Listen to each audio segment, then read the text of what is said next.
I'm Sheila Brummer with Siouxland Public Media News. Governor Kim Reynolds says the state of Iowa doesn't have the capacity to respond to the building that caved in downtown Davenport without federal help. She is calling on President Joe Biden to issue an emergency declaration. According to a letter issued to President Biden, the Iowa Department of Homeland Security and Emergency Management reached out to FEMA, the National Institute of Standards and Technology, as well as the Army Corps of Engineers for assistance. But without a declaration of emergency from the president, the agencies are unable to render assistance. The emergency protection measures already in place are estimated to cost between $5 and $6 million.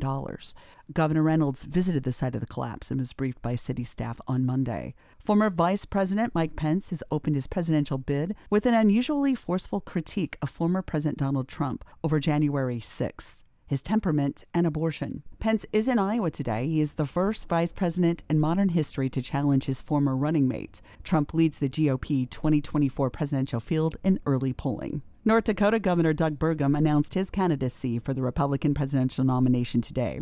Burgum is a former software entrepreneur who enacted a slate of laws this year advancing conservative policies on culture war issues.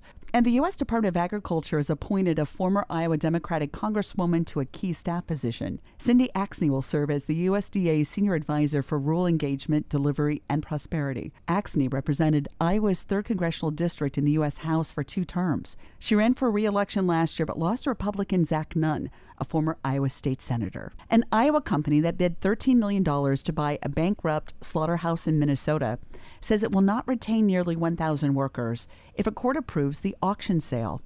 Premium Iowa Pork, based in Hospers, made the winning bid for the plant in Windham, Minnesota.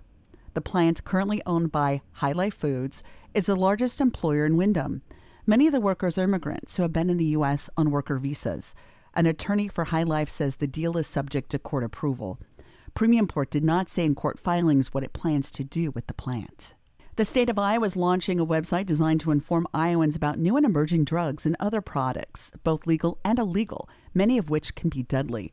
The director of the Iowa Office of Drug Control Policy says this type of online educational resource about drugs is urgently needed. The website can be found by doing a web search for Iowa drugs, and that will take people to the State Drug Czar's site and a section entitled Emerging Drugs in Iowa.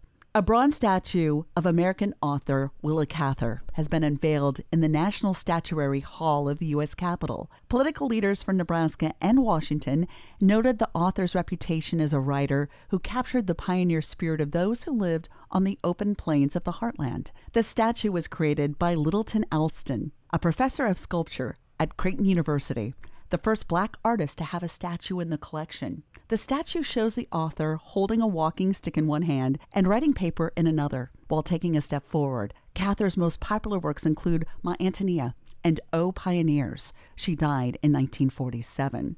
A statue of Chief Standing Bear was given to the National Statuary Hall collection in 2019.